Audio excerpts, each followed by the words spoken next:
Hello and very big welcome to our YouTube channel SPS study point. सभी दोस्तों का बहुत बहुत स्वागत है आपके अपने YouTube channel SPS study point पर। दोस्तों आज की इस क्लास में मैं BSc semester 6 zoology paper first का एमसीक्यू प्रकार का क्वेश्चन पेपर डिस्कस करने वाला हूं। ये ओल्ड क्वेश्चन पेपर है 2023 और 24 सत्र का। दीनदयाल उपाध्याय गोरखपुर विश्वविद्यालय का यह प्रश्न पत्र है। दोस्तों जो डीडीयू यूनिवर्सिटी के हैं यानी दीनदयाल उपाध्याय गोरखपुर विश्वविद्यालय के हैं उन सभी के लिए मोस्ट इम्पॉर्टेंट रहेगा। साथ ही साथ सिद्धार्थ यूनिवर्सिटी के जो स्टूडेंट हैं, जैसा कि सिद्धार्थ यूनिवर्सिटी में कल पेपर है, आगे अगर आप देखेंगे तो कानपुर विश्वविद्यालय में पेपर आपको देखने को मिलेगा। यह आपका एमजेपीआरयू बरेली विश्वविद्यालय है, महात्मा गांधी काशी विद्यापीठ है, यह आपका आगरा यूनिवर्सिटी है।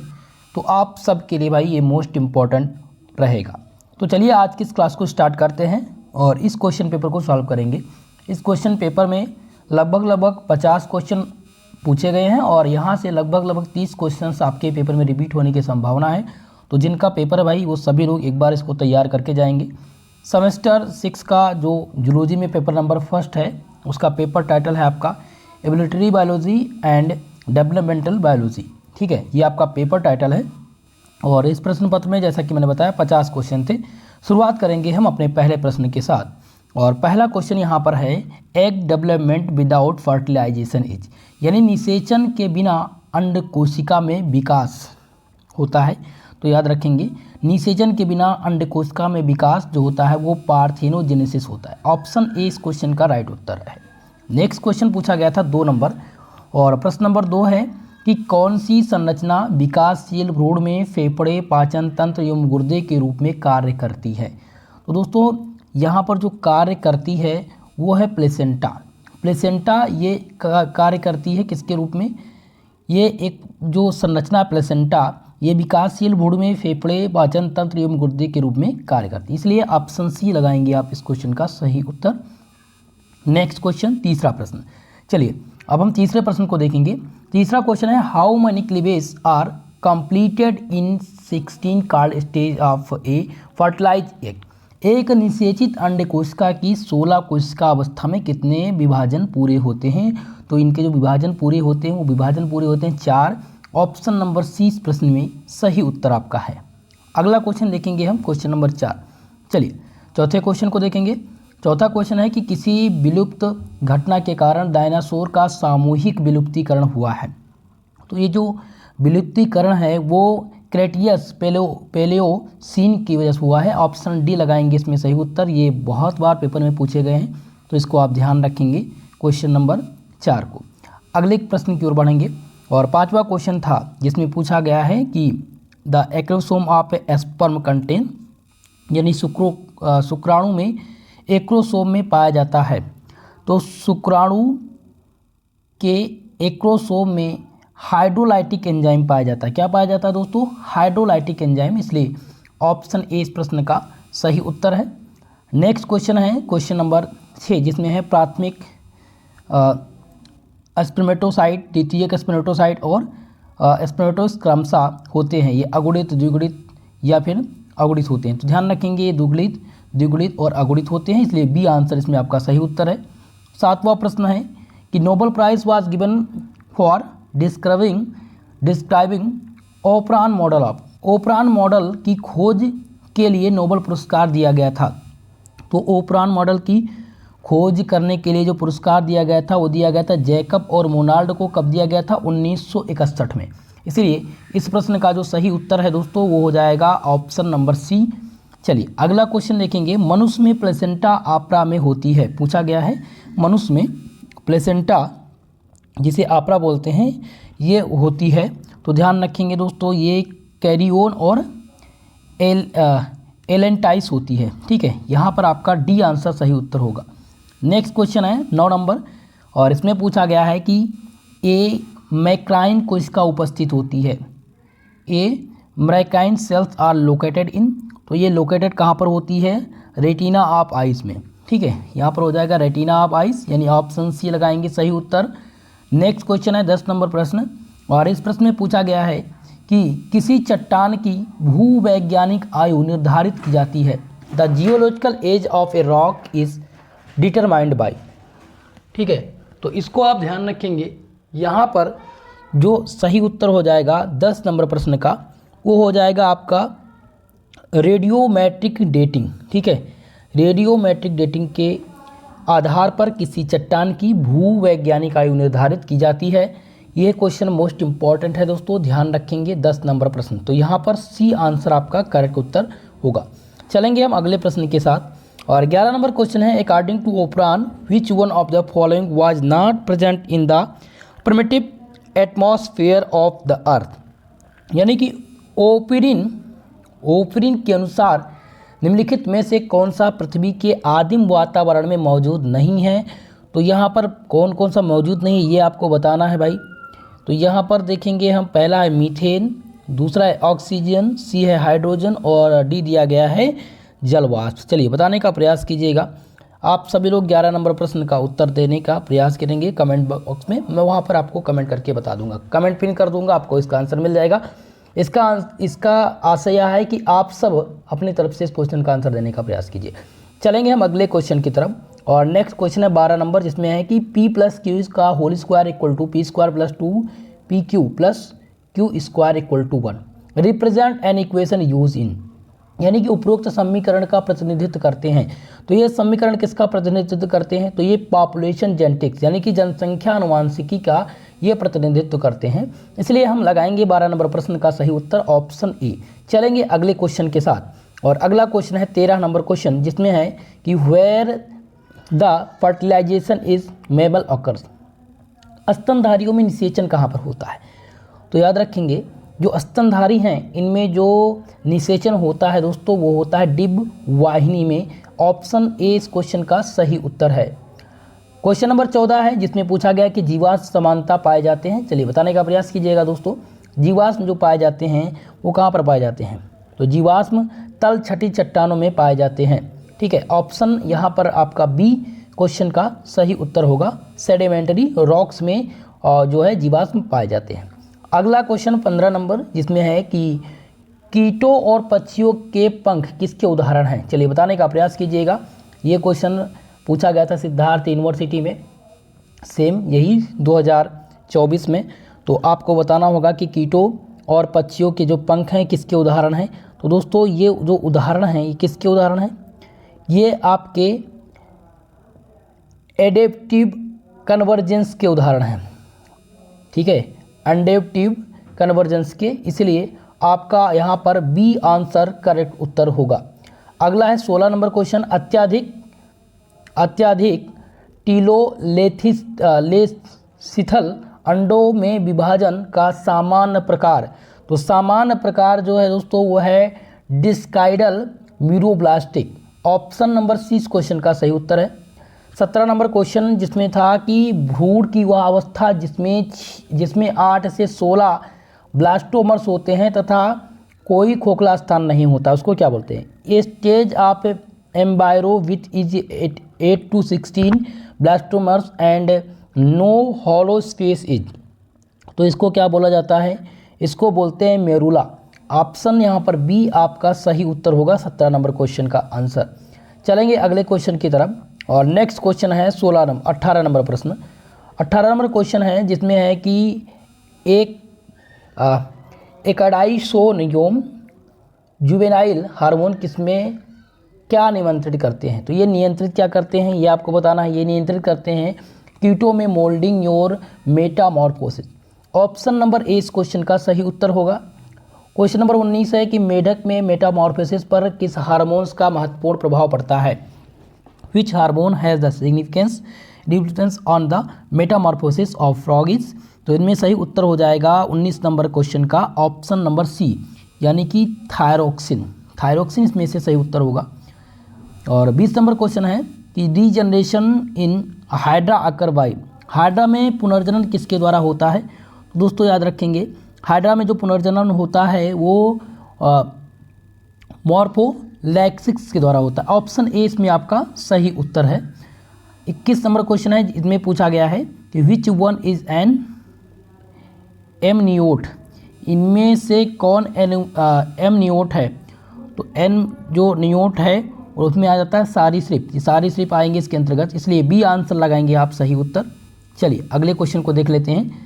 क्वेश्चन नंबर 22 जिसमें पूछा गया है कि flat map of embryo is usually prepared in which stage, यानी कि भ्रूण का फ्लैट मैप प्राय किस अवस्था में तैयार किया जाता है। तो ये जो तैयार किया जाता है वो ये तैयार किया जाता है दोस्तों ब्लास्टुला में, ठीक है, ब्लास्टुला। ऑप्शन नंबर 20 क्वेश्चन में आपका सही उत्तर होगा। और 23 नंबर क्वेश्चन बहुत ही मोस्ट इम्पॉर्टेंट है, पूछा गया है कि the book origin of species was published in, पुस्तक ओरिजिन ऑफ स्पेसीज कब प्रकाशित हुई थी। तो ये पुस्तक प्रकाशित हुई थी 1859 में, 1859 में प्रकाशित की गई थी। ऑप्शन डी आप लगाएंगे इसका सही उत्तर।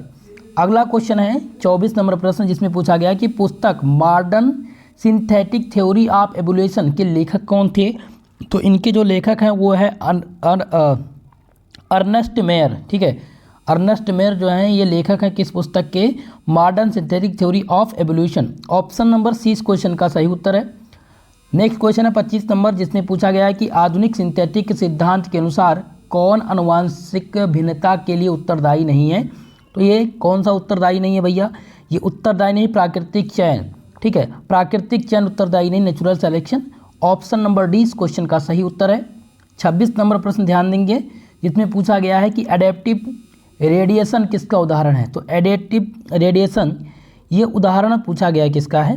तो उदाहरण ये है दोस्तों डाइवर्जेंट विकास का है, ठीक है, डाइवर्जेंट एवोल्यूशन का ये उदाहरण है, इसलिए ऑप्शन ए लगाएंगे आप सही उत्तर। अगला क्वेश्चन 27 नंबर जिसमें पूछा गया था कि विकासवादी अभिसरण किनके बीच होता है। चलिए बताने का प्रयास कीजिएगा, विकासवादी अभिसरण किनके बीच होता है। तो विकासवादी अभिसरण जो होता है वो असंबद्ध प्रजातियों के अंतर्गत होता है। यहाँ पर आपका ऑप्शन ए सही उत्तर है। नेक्स्ट क्वेश्चन 28 नंबर क्वेश्चन पर चलेंगे। चलिए क्वेश्चन नंबर 28 है the biological species concept was the first propose by, यानी कि जैविक प्रत अवधारणा सर्वप्रथम किसके द्वारा प्रस्तावित की गई थी। तो ये प्रस्तावित किसके द्वारा की गई थी दोस्तों, ये प्रस्तावित की गई थी अर्नेस्ट मेयर के द्वारा।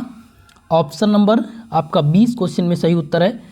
नेक्स्ट क्वेश्चन है कि प्रजातिकरण के लिए अति आवश्यक है। तो प्रजातिकरण के लिए कौन इसमें आवश्यक है भाई, जल्दी से बताने का प्रयास कीजिएगा। तो प्रजातिकरण के लिए प्रजनन अलगाव, प्रजातिकरण के लिए प्रजनन अलगाव अति आवश्यक है, जिसको आप बोलेंगे रिप्रोडक्टिव आइसोलेशन, ठीक है, reproductive isolation is the most necessary for specification. Okay, ये ऑप्शन इसका सही उत्तर है।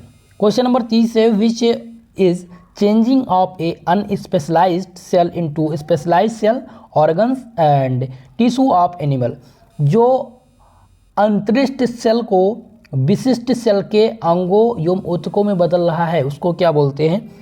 तो उसको हम बोलते हैं दोस्तों, ध्यान रखेंगे, विभेदीकरण। क्या बोलेंगे, विभेदीकरण। ऑप्शन नंबर सी आपका करेक्ट उत्तर हो जाएगा। चलिए नेक्स्ट क्वेश्चन है 31 जिसमें पूछा गया है कोई सर्वेटस है, कोई सर्वेटस आर। तो कोई सर्वेटस इनमें कौन सा है, कोलाइडल, जो कोलाइडल बूंदे हैं उनको क्या बोलते हैं, कोई सर्वेटस बोलते हैं। ऑप्शन नंबर ए आपका यहाँ पर करेक्ट उत्तर होगा। चलिए नेक्स्ट क्वेश्चन है आपका 32 नंबर प्रश्न और इसमें पूछा गया है the theory of natural selection was given by, प्राकृतिक चयन सिद्धांत किसके द्वारा दिया गया था। मोस्ट इंपॉर्टेंट क्वेश्चन है। तो ये प्राकृतिक चयन जो सिद्धांत है ये दिया गया था चार्ल्स किसके द्वारा, डार्विन के द्वारा। चार्ल्स डार्विन के द्वारा प्राकृतिक चयन का सिद्धांत दिया गया था। ऑप्शन सी लगाएंगे आप सही उत्तर। क्वेश्चन नंबर 33 है जिसमें पूछा गया है कि a member helping in digesting the other surface of the egg कार्डिज, अंडे की बाहरी सतह को पचाने में मदद करने वाली झिल्ली को क्या कहते हैं। ठीक है, तो इस झिल्ली का जो नाम है दोस्तों वो है एक्रोसोम। ठीक है, एक्रोसोम इसको बोलेंगे। ऑप्शन आपका इसमें 33 नंबर का बी सही है। और 34 नंबर क्वेश्चन देंगे जिसमें है कि निम्नलिखित में से कौन सा सबसे प्रारंभिक भूवर्गीय काल माना जाता है। The earliest geological time period among the following is, तो इनमें से जो सही उत्तर होगा वो हो जाएगा आपका क्वार्टनरी यानी धारतुक। ये जो है ये सबसे प्रारंभिक भूगर्भिक काल माना जाता है। ऑप्शन डी आपका करेक्ट उत्तर है। 35 नंबर क्वेश्चन है, which condition can be explained bye Lamarckism. Lamarck वाद को किस विचारधारा से समझाया जा सकता है? तो लैमार्क वाद को हम समझा सकते हैं, पहला दिया गया है कि जिराफों की गर्दन कैसे लंबी होती है, ये भी लैमार्किज्म के अंतर्गत आता है। मनुष्यों की पूंछ कैसे खत्म हुई, मानव कैसे बाइपेडल बन गया, तो ये सभी आपके लैमार्किज्म के अंतर्गत आते हैं, इसलिए डी आंसर लगाएंगे आप सही उत्तर। 36 नंबर क्वेश्चन है, जिसमें पूछा गया था कि प्रजातियों की उत्पत्ति किसके द्वारा लिखी गई थी। तो प्रजातियों की जो उत्पत्ति है वो लिखी गई थी चार्ल्स डार्विन के द्वारा। किसके द्वारा? चार्ल्स डार्विन के द्वारा प्रजातियों की उत्पत्ति लिखी गई थी। ऑप्शन ए लगाएंगे आप इसका सही उत्तर। और नेक्स्ट क्वेश्चन है 37 नंबर, इसमें पूछा गया अंडे में जर्दी की माला और उसका घनत्व बदल जाता है, इससे निम्नलिखित में से प्रभावित होता है। तो इनमें से जो प्रभावित होता है वो उसको क्या बोलते हैं? Cleavage pattern. ये क्लीवेज पैटर्न इससे प्रभावित होता है, इसलिए आंसर बी लगाएंगे। 37 नंबर का ऑप्शन बी आपका करेक्ट उत्तर होगा। चलेंगे अगले क्वेश्चन की तरफ। और 38 नंबर क्वेश्चन है कि what does P square in the blow maintained Hardy-Weinberg equation indicate. नीचे दिए गए समीकरण में पी स्क्वायर हार्डी-वेनबर्ग समीकरण में दर्शाता है। तो हार्डी-वेनबर्ग में क्या जो है दर्शाता है? तो दोस्तों ये दर्शाता है ऐसे व्यक्ति जो समयुग्मजी हैं। ठीक है, ऑप्शन सी इसमें आपका सही उत्तर है। नेक्स्ट देखेंगे 39 नंबर प्रश्न, और इसमें पूछा गया कि स्तनधारियों में दरार का पैटर्न क्या है। चलिए बताने का प्रयास कीजिएगा आप सब। स्तनधारियों में दरार का पैटर्न क्या है? तो स्तनधारियों में जो दरार का पैटर्न है वो रोटेशनल है, यानी इसको घुंडी बोलते हैं, इसलिए सी आंसर लगाएंगे आप सभी लोग सही उत्तर। चलेंगे नेक्स्ट क्वेश्चन की तरफ। और क्वेश्चन नंबर 40 इसमें पूछा गया था कि विकास के लिए प्रत्यक्ष प्रमाण है। विकास के लिए प्रत्यक्ष प्रमाण है, तो विकास के लिए जो प्रत्यक्ष प्रमाण है वो है जीवाश्म रिकॉर्ड। ठीक है, ऑप्शन नंबर डी इस प्रश्न का सही उत्तर है। क्वेश्चन नंबर 41 है, जिसमें पूछा गया है which of the following does not take part in gene expression. निम्नलिखित में से कौन सा जीन अभिव्यक्ति में भाग नहीं लेता है? तो जीन अभिव्यक्ति में जो भाग नहीं लेता है उसको क्या बोलते हैं? उसको बोलते हैं प्रतिकृति बोलते हैं। उसको क्या बोलते हैं? प्रतिकृति, यानी कि रिप्लिकेशन। ऑप्शन सी आपका इसमें सही उत्तर है। ठीक है, 41 नंबर का जो सही उत्तर है वो ऑप्शन नंबर सी है। अगला देखेंगे क्वेश्चन नंबर 42, और इसमें पूछा गया है कि निम्नलिखित में से प्रजनन तंत्र नहीं है। This is not a reproductive isolation mechanism. तो इनमें से जो सही उत्तर आपका होगा वो हो जाएगा ऑप्शन नंबर बी, यानी व्यक्तिगत अलगाव। ठीक है, यानी कि जिसको बोलते हैं इंडिविजुअल आइसोलेशन। ठीक है, ऑप्शन बी आपका राइट उत्तर है। क्वेश्चन नंबर 43 है, प्रजाति के सिद्धांत के अनुसार एक नई प्रजाति अपने पूर्वज के रूप में उभरती है, उसको क्या बोलते हैं? तो इसको हम सहानुभूति प्रजाति बोलते हैं। क्या बोलते हैं? सहानुभूति प्रजाति। ऑप्शन ए इसमें आपका सही उत्तर है। क्वेश्चन नंबर 44 है कि वह प्रक्रिया, 44 नंबर प्रश्न आपका दिया गया है कि वह प्रक्रिया जिसके द्वारा भ्रूण की आनुवांशिक रूप से सामान्य कोशिकाएं विशिष्ट बन जाती है उनको क्या बोलते हैं? उनको कहा जाता है कोशिका विशिष्टीकरण। क्या बोलते हैं भैया? कोशिका का विशिष्टीकरण बोलते हैं। ऑप्शन ए आपका इसमें सही उत्तर हो जाएगा। नेक्स्ट क्वेश्चन देखेंगे भैया, और क्वेश्चन नंबर 45 है कि जीन अभिव्यक्ति में कौन सी प्रक्रिया होती है? तो जीन अभिव्यक्ति में जो प्रक्रिया होती है उसको क्या बोलते हैं? उसको हम बोलते हैं ट्रांसक्रिप्शन एंड ट्रांसलेशन। ठीक है, ऑप्शन सी आपका करेक्ट उत्तर हो जाएगा। Gene expression involve both transcription and translation. अगला क्वेश्चन है 46 नंबर क्वेश्चन, जिसमें पूछा गया है कि तितली जैसे होलोमेटाबोलस कीटों के मेटामॉर्फोसिस में कितने चरण होते हैं? तो इसमें जो चरण की संख्या है वो 4 चरण होते हैं। इसमें कितने होते हैं? 4 चरण होते हैं, इसलिए बी आंसर आपका सही उत्तर होगा। और क्वेश्चन नंबर 47, जिसमें पूछा गया है कि मानव गुर्दे के विकास में सबसे पहले क्या बनता है? तो मानव गुर्दे के विकास में सबसे पहले जो बनता है वो बनता है आपका प्रोनेफ्रोज। ठीक है, प्रोनेफ्रोज बनता है। ऑप्शन बी आपका इसमें सही उत्तर होगा। नेक्स्ट क्वेश्चन है 48 नंबर क्वेश्चन, जिसमें है कि आँखें किनसे उत्पन्न होती हैं? आँखें किनसे उत्पन्न होती हैं? तो आँखें जो उत्पन्न होती हैं वो एक्टोडर्म और मेसोडर्म से उपस्थित होती हैं। ठीक है, ऑप्शन ए इसमें आपका सही उत्तर होगा। नेक्स्ट क्वेश्चन है क्वेश्चन नंबर 49, और 49 नंबर क्वेश्चन है कि कशेरुकी अंगों में पुनर्जनन किसके द्वारा होता है? तो कशेरुकी अंगों में जो पुनर्जनन होता है वो होता है किसके द्वारा, जल्दी से बताने का प्रयास करेंगे आप सभी लोग। ये होता है दोस्तों एपोमॉर्फोसिस के द्वारा। ऑप्शन नंबर डी आपका सही आंसर होगा। 50 नंबर क्वेश्चन है कि अंडाणु प्रत्यारोपण विफल हो जाते हैं। तो अंडाणु प्रत्यारोपण जो विफल हो जाते हैं वो निषेचन के द्वारा, फर्टिलाइजेशन के द्वारा विफल होते हैं। ठीक है, सी आंसर इसमें सही उत्तर होगा। तो इस क्वेश्चन पेपर में 50 क्वेश्चन दिए गए थे जिनको मैंने आप लोग को बता दिया है। नेक्स्ट वीडियो में मैं पेपर नंबर 2 लेकर के आऊँगा और पेपर 2 से लगभग 3 से 4 मॉडल पेपर करा देंगे। ठीक है, आपके अभी पेपर में 1 आध 2 दिन का समय है तो मैं उसको करा दूंगा। बाकी जिनका पेपर नहीं है उनके लिए बता दूं कि आप सभी लोग का अगर टाइम टेबल आ चुका होगा तो मैं इसका प्लेलिस्ट बना दे रहा हूँ। ठीक है, प्लेलिस्ट बना दे रहा हूँ जूलॉजी और बॉटनी और केमिस्ट्री का। तो आप सब लोग प्रत्येक वीडियो को वहाँ से देख पाएंगे, आसानी होगी आपको ढूंढने में। ठीक है दोस्तों, तो आज के लिए बस इतना ही। मिलते हैं किसी नेक्स्ट वीडियो में, तब तक के लिए जय हिंद जय भारत।